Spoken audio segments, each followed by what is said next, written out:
welcome aboard the Millennium of Peace for your riverboat cruise heading towards Greenwich via Town. Now, as we break away from Waterloo, I just need to give you all a very brief safety announcement. It's not to alarm you, of course, just to let you all know this boat has a full complement of life jackets, life raft and life rings. We are in constant communication with the London Authority, London River Police and the RNLI lifeboat services. In the unlikely event of there being an emergency, please remain calm and listen to clear instructions given to you all from the well-trained crew. That is it, the safety announcements. Now, if I may, can I have a quick show of hands from everyone on the top deck that actually understood or even cared about anything like that? Okay, right you are. It's just nice to see who's going to get a life jacket today, folks. Now, as we start to make our way downriver, we do have an audio guide system provided to us by the company. But we don't like to play the audio guides, folks. They're not the best, they are quite cheesy, and they are good advertisements. So instead, we like to keep up the tradition of providing our customers with a live commentary, pointing out a few places of interest as we make our way downriver, hopefully making the journey a little bit more interesting. Now, I quickly warn you, I'm not a professional tour guide, just a member of the crew. But over the years I've learned a thing or two, so hopefully we can add to your chat. So, to kick things off with, we just broke away from the Millennium London Eye. Now this was placed here way back in the year 2000, and it was only meant to last for 5 years. 21 years later, it is still here, it is still spinning. And the reason for this, well, it is the reason for most things here in London. It's all to do with money. In one single day, the London Eye has been known to make up to £250,000. That is $250,000. So we are thinking of changing its name to the Wheel of Fortune. And it has 32 of those pods surrounding it, and that number represents the 32 boroughs of Greater London. But if you were to go on there today, you could find yourself on pod number 33, and that's because they've left out the unlucky number 30. Now, just ahead of us, we've got the Charing Cross Railway Bridge. Now, if you look to the right of it, you can see that red stone abutment, and you can see how far away it is from the embankment wall. If you look to the left-hand side, behind that white boat, there is an identical red stone abutment. But that one is actually incorporated into the embankment wall itself. Now, it never used to be. It was the same distance away from the embankment wall as the one here on the right is. But that should give you some idea how much of the River Thames we've lost over the years. It used to be a lot wider. These days it is a lot narrower, and that makes it flow a lot faster. Now, as we go underneath these footpaths, we always like to smile and wave, maybe even make a little bit of noise at anyone we might see on these footpaths. You never know who you're going to see up there, folks. But that's what we like to see, people waving, having a good time. If I'm completely honest, we just do it to keep their hands busy, stops them from potentially throwing anything at us. Now, there is another footpath on the other side, so keep smiling. You're right there, folks. You having a good day? Not as good as we're having, of course. But now that we've made it through, safe and sound, over to your right, we've got the Royal Festival Hall. Now, that was placed there after the Second World War as a morale booster. And over the years, we've had many famous stars perform inside. It has to be completely soundproof inside due to the very noisy railway line that runs just alongside it.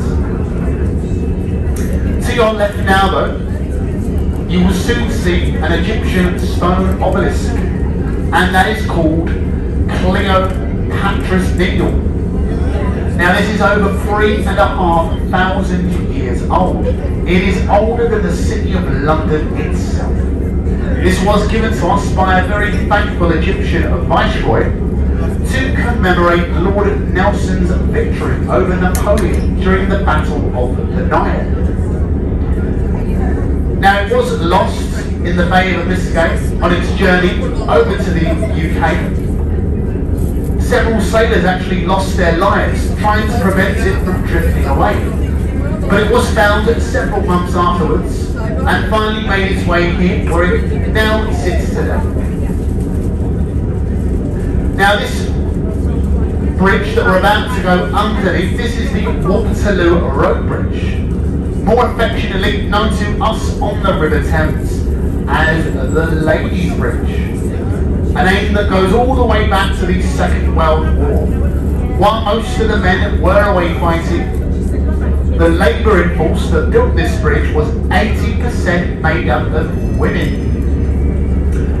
Take pride, ladies, knowing that to this very day, Waterloo Bridge is one of the only bridges on the River Thames to be completed on time and under budget.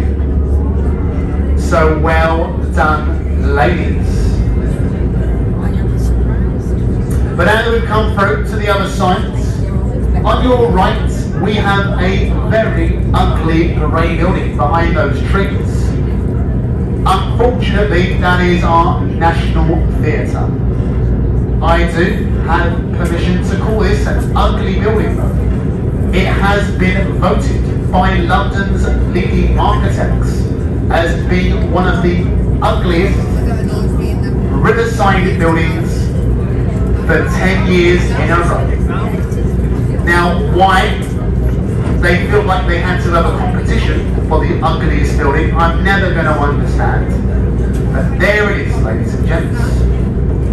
But don't be fooled by the outsides. Inside of the theatre are some of the finest you will find in the entire country.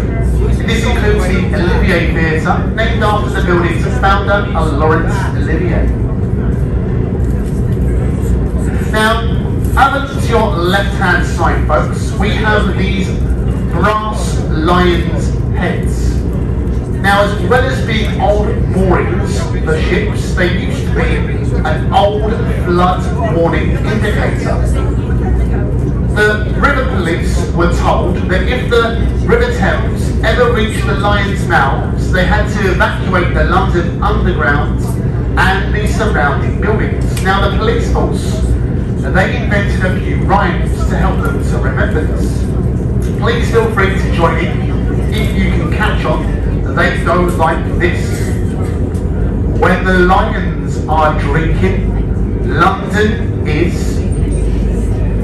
sinking.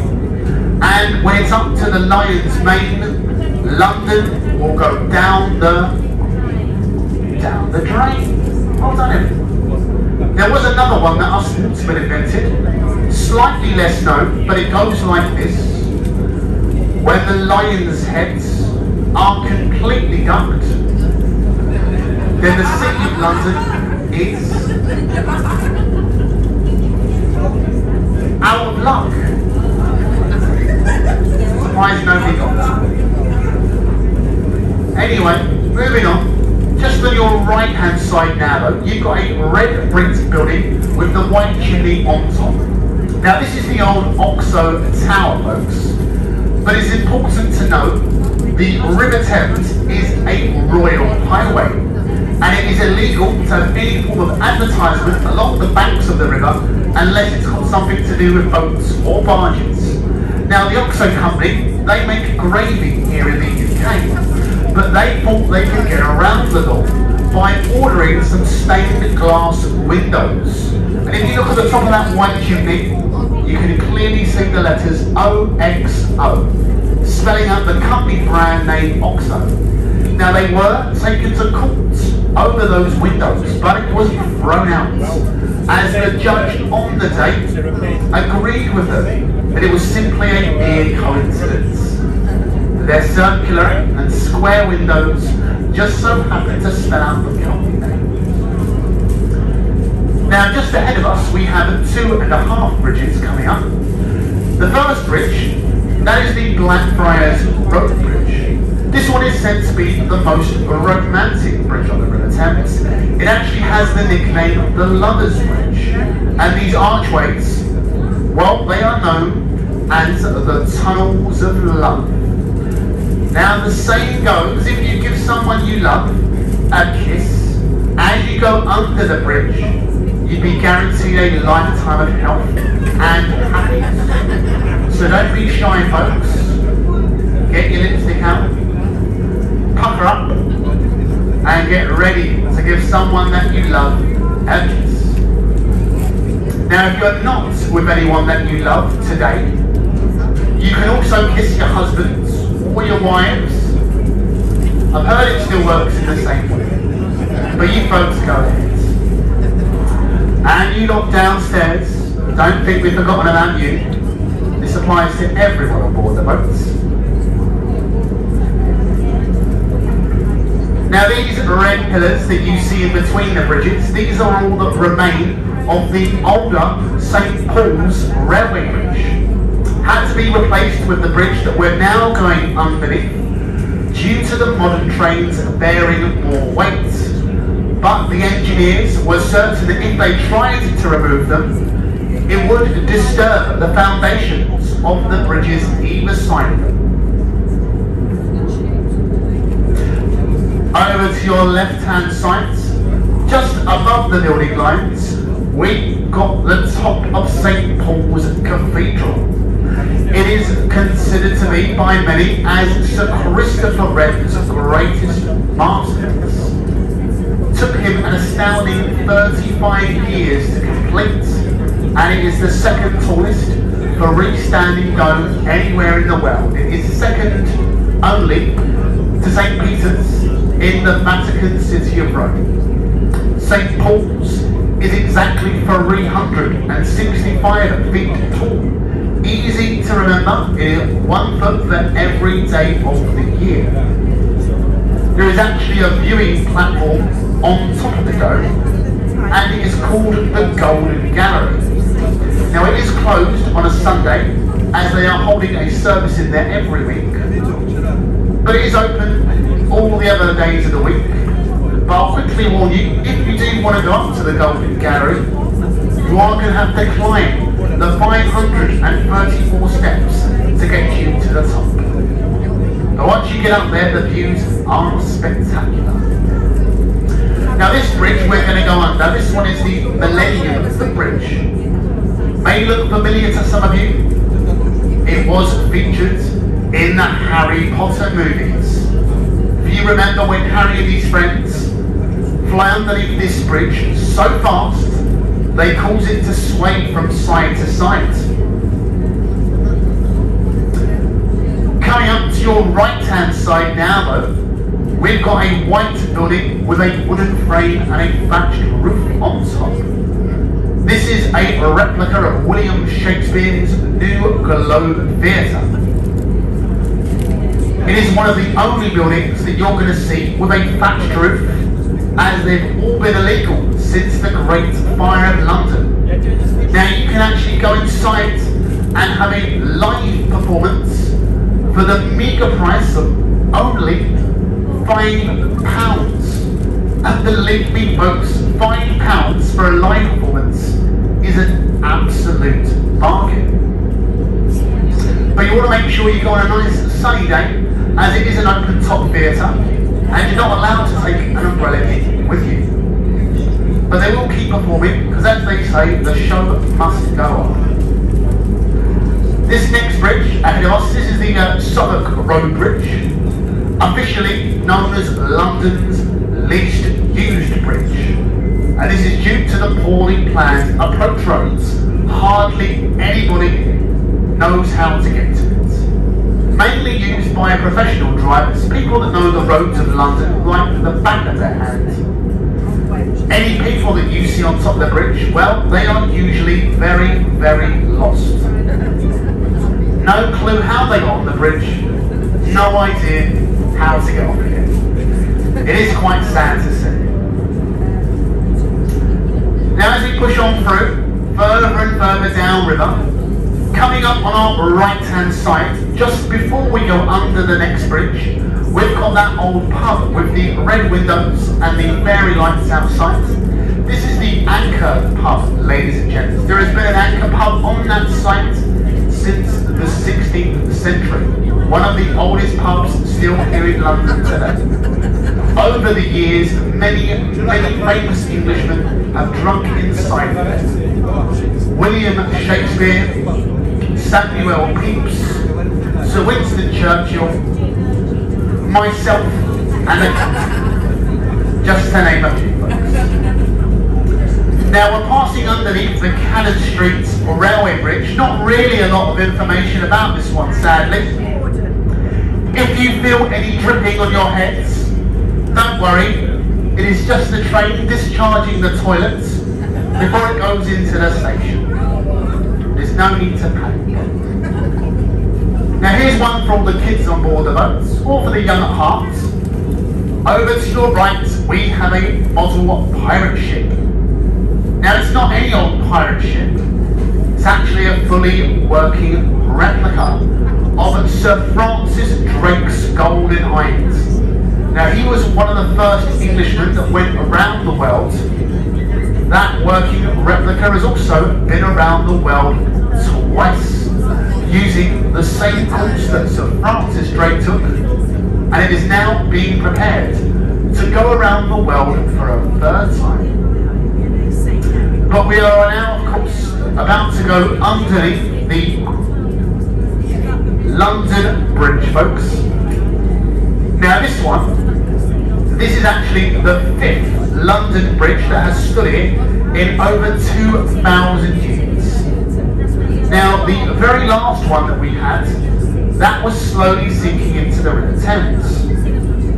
So we did the only thing that we could think of, and we sold it. Now we actually sold it to an American chap called Robert McCullough. It was taken down brick by brick, boxed up, shipped across the pond to America, and it was reassembled over the Lake Havasu, sitting in the Arizona desert, where it does still stand today. Now ladies and gents, I know the next bridge is going to be Tower Bridge. Yeah. And I know everybody would love to get a photo. So what we like to do is we like to get a bit closer to the bridge. We'll make a slow turn to the left. So that means we'll have a lovely view of Tower Bridge just on our right hand side. So there's no need to rush to the front. Just stay in your seats, folks, and we will get you all that perfect Kodak moments. Now before we do that, there are a few more things for me to talk about. Over to your left, we have this yellow brick building with the large archways at the bottom. This is the old Billingsgate Fish Market. The new market is now down near Canary Wharf. Before it was moved, there was a fish market on that site for 500 years. Sadly, the only fish you'll see there now are those weather vanes on top of the roof. Next to it we have Waterguard House, this white building with the 6 black chimneys on the top. This is the headquarters for the customs and exile here in the UK.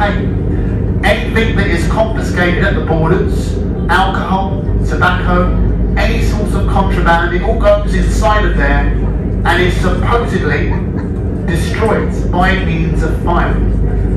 Now I've worked on the river for many years, and not once have I seen any smoke coming out of those chimneys, folks. But to your right hand side, you now have a picturesque Belfast. It was built in Belfast, in the Harland and Wolf shipyard in Northern Ireland. And that is the same shipyard as the ill-fated Titanic. Now the Belfast first fired her guns in anger along the beaches of Normandy during the D-Day landings, and then they were last fired during the Korean War campaign. Decommissioned in 1973, and in 1974 she was permanently moored here as part of the Imperial War Museum. You're all welcome to go on board her today. Go visit all 9 of the decks.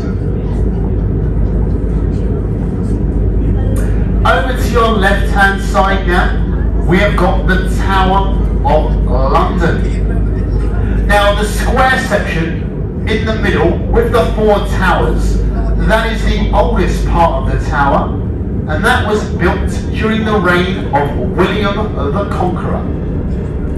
Over the years, many different kings and queens have been adding their own sections to the tower. Some of them were doing it to keep people out. Most of the time though, they were just doing it to keep people in.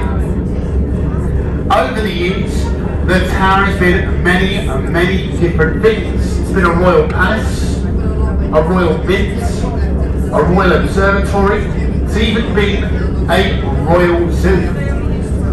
We even kept an elephant in there once. But these days it is best known for being a place of torture and execution. And it is now where we look after the Queen's royal jewels. The real ones, of course. And there are now a total of 32 towers that surround it. But it still keeps the name The Tower.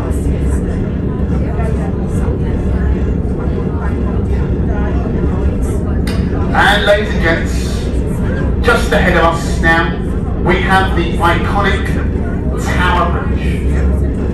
Now, Tower Bridge is very unique as it is both a suspension and a drawbridge. For insurance purposes, Tower Bridge actually gets insured as a ship, and it requires a captain, mate and engineer to be on board there at all times. The colours that you see it now are not the original colours that it was painted in when it was first opened. Originally, it was a very dark brown colour. And if you visit Tower Bridge today and go up the northern tower, you can actually find some small remains of the original brown that it was painted in. It was painted into the classic red, white and blue, you see it now, for the Queen's Golden Jubilee. Now that we're very close to the skywalks,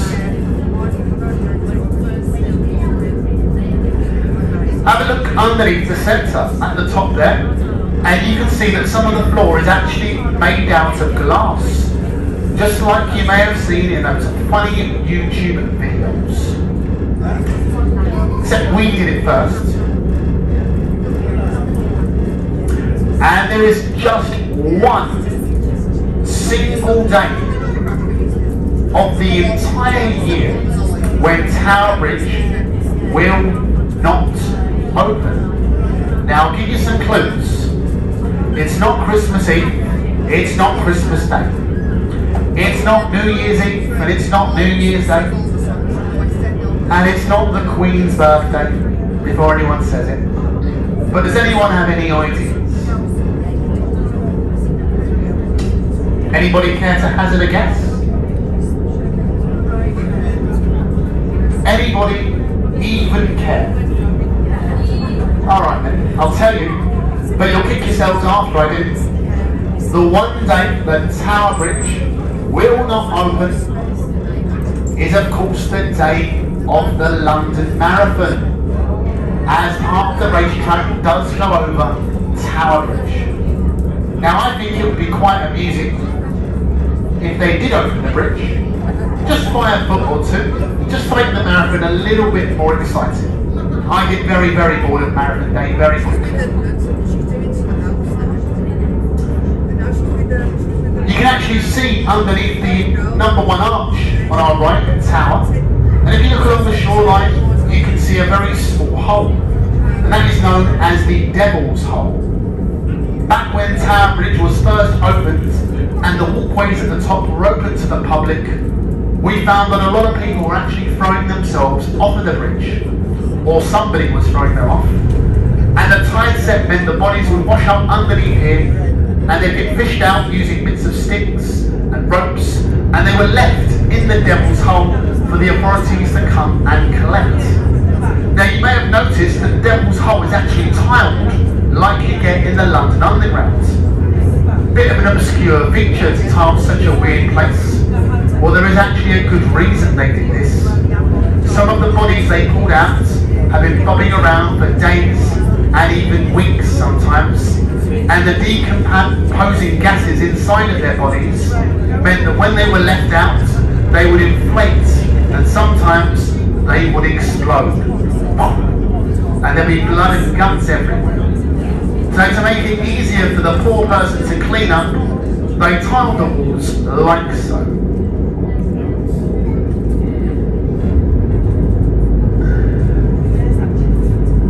Very finely, folks, ahead of us now, atop the building lines, you've got the London Shard of Glass.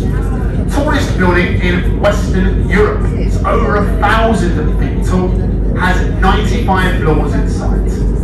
Fully furnished with offices, apartments, restaurants, gyms, a 5-star Shangri-La hotel. It even has its very own casino inside. It also houses London's highest observation platform on the 72nd floor, which is appropriately been named The View. And that is over 800 feet up. It will cost you a fee to get up to The View. So if you want a bit of local advice, ladies and gents, I'd say take a look on the other side of the river. There is a building that looks like a walkie-talkie. And at the top of that building, you have your very own secret sky garden with its own restaurant and a bar. And it will cost you absolutely nothing to get up there.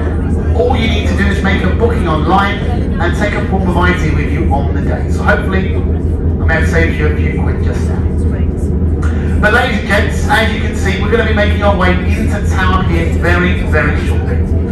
Now, a little bit of travel and safety information. As we go alongside the piers, there's always a slight chance there may be a very small bump.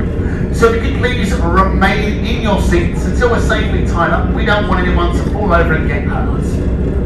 Now, if you wish to go to Greenwich, please remain on this boat. As soon as we leave, this boat will go to the area of Greenwich. So if you do want to go there, stay on board. If you wish to go back to Westminster straight away, you need to get off here, walk down to Road B, and the boats that leave from Road B will go straight back to Westminster. But we're going to go to Greenwich, and we're going to be back here in just over an hour's time. Now, if you're going to leave us, take all your belongings with you: coats, cameras, bags, phones, anything that is going to ruin your day if you leave it with me. Please take all of your children with you too, not just the good ones. Take any bad ones that you may have snuck on down below. I was left on the boat when I was just a little boy. Nobody ever came back. I've been here all this time, folks. Very, very finally, folks, a little bit about the commentary today. Like I did mention way back at the start of the cruise, we do have audio guide systems that we are providing. But we don't like to do that. We know some of you have come from very far away, and we do like to make the day just a little bit more enjoyable by providing you with a live commentary. But the company do not provide us with any information to give you. Everything that I've mentioned today is what I've been learning over the years I've been out here on the River Thames.